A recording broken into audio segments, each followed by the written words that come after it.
Sarah Jenkins vanished on a Tuesday night, a night indistinguishable from any other, or so it seemed. A missing person report, filed by her distraught sister, stated she simply wasn't home. No broken doors, no signs of forced entry, just an empty house.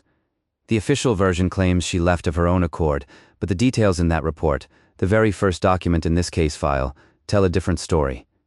They hint at something far more unsettling.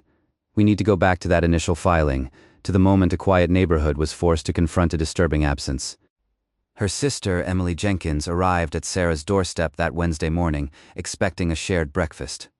The door was unlocked, the coffee maker still warm. This isn't the behavior of someone simply stepping out for an errand. The police, when they finally arrived hours later, noted a few key items. Her purse was gone. Her car, a distinct silver sedan, was not in the driveway. These were the first facts officially logged. But what about the things that weren't logged, or were dismissed as irrelevant? The kitchen light, for example. Left on, a half-eaten bowl of cereal on the counter. The television, muted, paused on a late-night show. These small details, overlooked in the initial rush, begin to paint a picture contradicting the idea of a voluntary departure.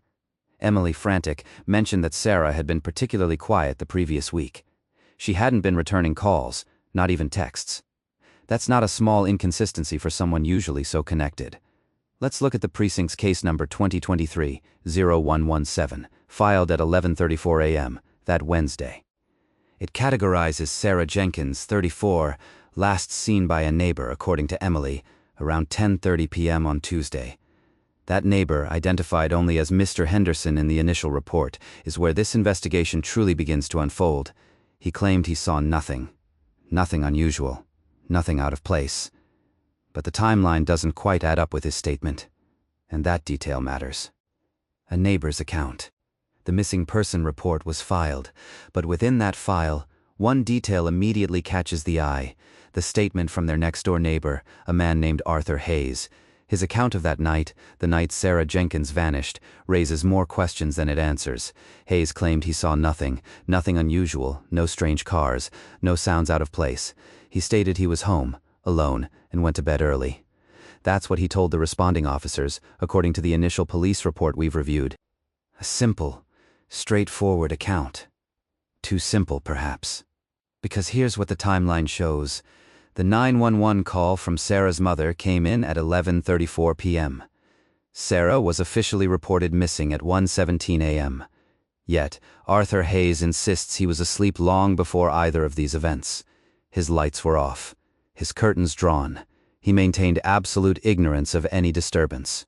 But official records indicate that police canvassed the neighborhood shortly after the missing person report was filed, around 2 a.m.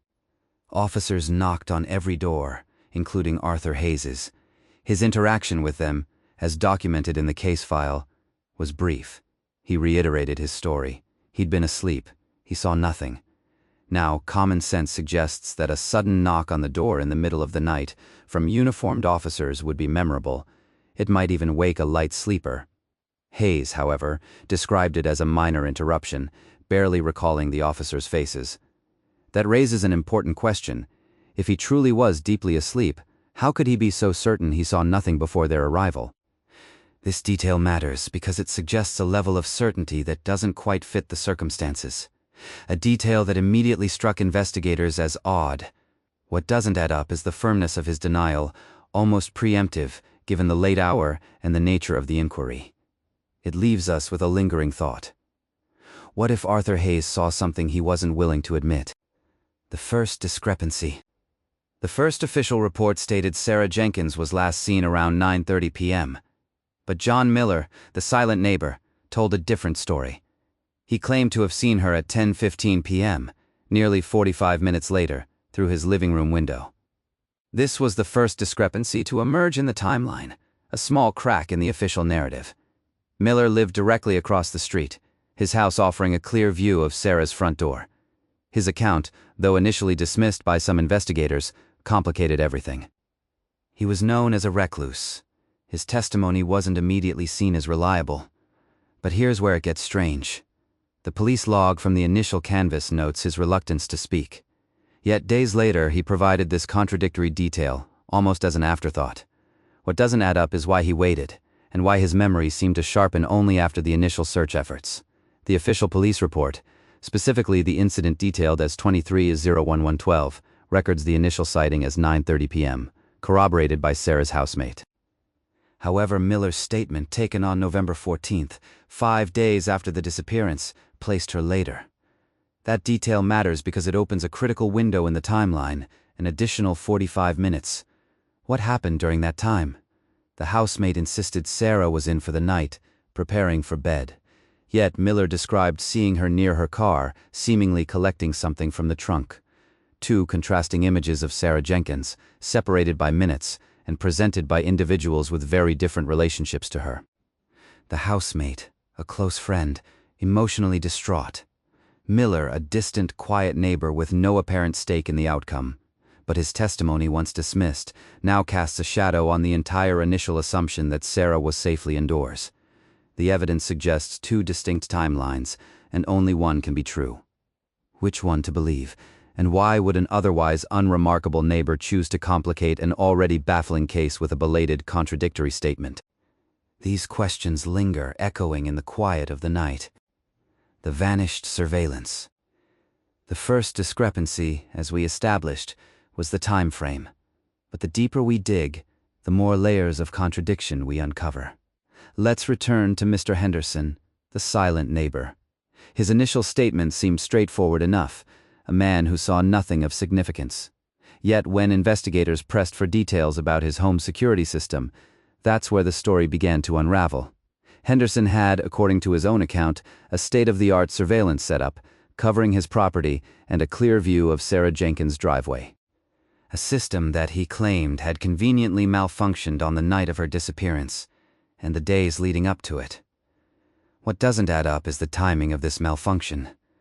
The police report, which we've reviewed, notes Henderson reported the system offline at 8 p.m. on the night Sarah vanished. But further inquiries, an overlooked detail in the initial file, revealed something different. Henderson's service provider logs show a manual shutdown of the security system, initiated at 11 p.m., 3 days before Sarah went missing. That's not a malfunction. That's a deliberate act. The system was off for days, not hours. This raises an important question. Why would a man with an extensive security system, designed to protect his property, choose to disable it just before a critical event occurred right next door? The official explanation Henderson gave was the financial trail. The vanished surveillance footage, as we discussed, left a critical void. But the paper trail, the financial records, offered a different kind of insight, painting a picture the cameras couldn't. And what it showed, in the days leading up to Sarah Jenkins' disappearance, was a pattern of transactions that simply didn't align with her known habits. Sarah was meticulous. Her bank statements, reviewed by investigators, showed a predictable rhythm: rent on the 1st, utilities by the 5th, groceries, the occasional coffee shop visit. Small, consistent. However, on the 12th of October, 3 days before she vanished, a significant sum, almost half of her monthly salary, was withdrawn from an ATM not near her home, but on the other side of town. That detail matters. Why would Sarah, someone so careful with her budget, pull out such a large amount of cash so unexpectedly? And more puzzling, why from a location she rarely frequented?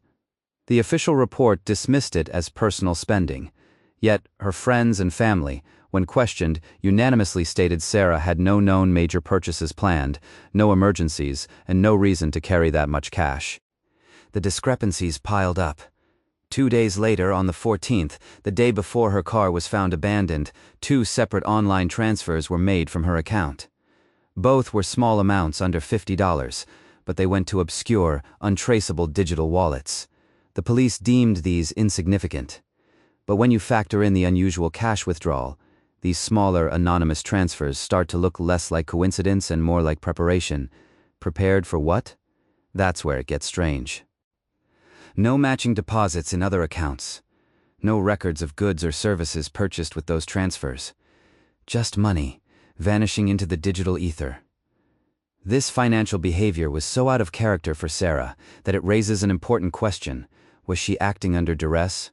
Or was someone else, perhaps, controlling her finances in those final days? The evidence suggests a covert operation, a subtle bleeding of funds right before she disappeared.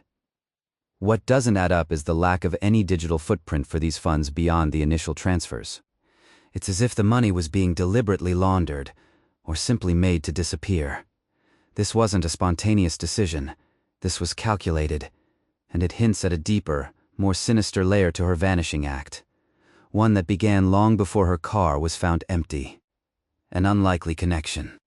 The financial trail we examined led us to the shell corporations, the offshore accounts, a maze designed to obscure.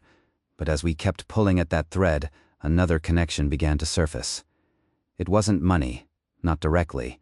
It was something far more personal and far more unsettling. Detective Miller's original report, buried deep in the case file, contained a single, almost unremarkable mention, a brief interview with a man named Arthur Finch. Finch was Sarah Jenkins' next-door neighbor. He owned the quiet, unassuming house directly across from hers. According to the report, Finch saw nothing unusual that night. He was home alone, reading, went to bed early. A perfectly ordinary statement from a perfectly ordinary man, or so it seemed. But here's where the timeline shows a subtle anomaly. On the night Sarah disappeared, at approximately 11:37 p.m., a single outgoing call was made from Arthur Finch's landline. The call lasted precisely 47 seconds. That detail matters. Finch claimed to be asleep by 11, yet a call initiated from his home after that time suggests otherwise. The number called? It was registered to a small, private accounting firm, the very same firm we identified as handling the initial setup for one of the offshore accounts connected to a shell company in our financial investigation. This is the part that raises questions. Now, Finch wasn't a suspect in the initial investigation. The police focused elsewhere, on Sarah's estranged husband, on her business associates. But this call, it places him at a minimum, awake and engaged at a crucial moment. It places him in contact with a financial entity directly linked to the very fraud Sarah Jenkins was reportedly exposing. The official version leaves this unexplained. What kind of conversation could take place at 11:37 p.m., lasting less than a minute, with an accounting firm, if Finch was simply a retired, quiet neighbor? And why would he fail to mention this call to Detective Miller, claiming he was asleep? The record shows a discrepancy. It introduces an unlikely connection between a seemingly innocuous neighbor and the shadowy financial operations Sarah Jenkins was investigating. This isn't a small inconsistency. What Finch saw that night, or perhaps what he did, might be far more significant than anyone realized. The hidden motive, it seems, might be closer to home than we originally believed. The hidden motive. The previous chapter hinted at an unlikely connection, a seemingly innocuous detail that, once examined, rewrites the narrative. We established that Mr. Henderson, the silent neighbor, was less silent than he appeared. His recorded alibi, meticulously detailed, placed him at home cleaning his workshop during the critical hours of Sarah Jenkins' disappearance. But here's where it gets interesting. The evidence suggests a hidden motive, a reason for him to not only lie, but to actively mislead investigators. Police initially dismissed Henderson's subtle nervousness, attributing it to the stress of a missing persons investigation next door. However, a deeper dive into his financial records, obtained through a warrant after a tip-off, revealed something else entirely. Henderson's construction company, once thriving, was on the brink of bankruptcy. Multiple overdue payments, liens, and a pending foreclosure notice for his own property painted a picture of severe financial distress. Now, recall the property line dispute mentioned in Chapter 5. Sarah Jenkins had recently inherited her family home, a property directly adjacent to Henderson's workshop. Documents show she was pursuing a formal complaint regarding Henderson's encroachment onto her land, a small but legally significant portion that impacted his workshop access. That detail matters. What makes this more than just a coincidence? The official survey commissioned by Sarah was scheduled for the very next day after her disappearance. Had that survey gone through, Henderson would have faced not only the costs of moving his workshop equipment, but also potential legal fees that, given his financial state, could have crippled him entirely. This wasn't merely a nuisance complaint. It was an existential threat to his livelihood.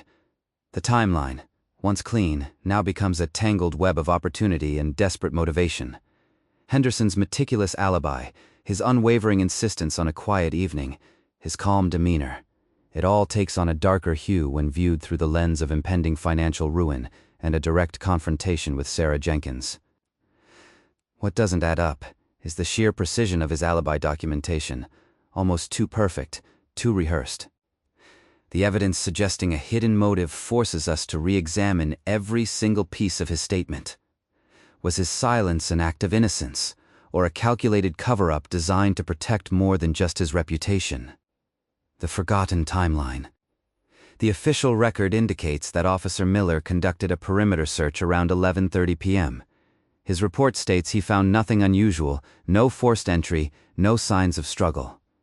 But here's where the timeline gets problematic. We need to go back and check the record, specifically the call logs and the arrival times of the first responders. According to dispatch, the initial 911 call came in at 10:32 p.m. Officer Miller was assigned the call at 10:35 p.m. His patrol car's GPS data, which we have reviewed, shows he arrived on scene at 10:47 p.m. That's a 12-minute response time, standard for the area, yes. But his perimeter search, based on his written report, began at 11:30 p.m. That's a 43-minute gap between his arrival and the stated start of the perimeter search. What was Officer Miller doing during those crucial 43 minutes? The report offers no details. It simply jumps from arrival on scene to commenced perimeter search. This omission, this lack of an activity log for almost an hour, is not a small inconsistency. For a missing persons case where every minute matters, this forgotten timeline element casts a long shadow. Could he have been interviewing the initial complainant, Mr. Davies? Possibly, but standard procedure dictates that such interactions, however brief, are logged. His report makes no mention of immediate witness contact. The evidence suggests otherwise. The only documented activity before 11:30 p.m. is simple arrival. It's almost as if that critical period was erased. That detail matters because it leaves a significant window of time unexplained, a window during which crucial evidence might have been overlooked, or even worse, altered. What doesn't add up is the silence in the official documentation. The subsequent interviews with Officer Miller failed to clarify this discrepancy. He consistently claimed he was assessing the situation, but offered no specifics. An assessment for 43 minutes, with no recorded actions or findings, suggests a gap in the narrative. And gaps, in cases like Sarah Jenkins' disappearance, are where the truth often hides, waiting to be uncovered. Witness under pressure. The pressure mounted. Detective Miller, whose patience had worn thin, finally presented his hand, a court order for further questioning of Mr. Henderson. Not just about the car, but about his whereabouts, minute by minute, the night Sarah vanished. Henderson, usually composed, began to show cracks. The meticulous facade he'd maintained for days started to fray. That's where it gets strange. His story, consistent for so long, suddenly shifted.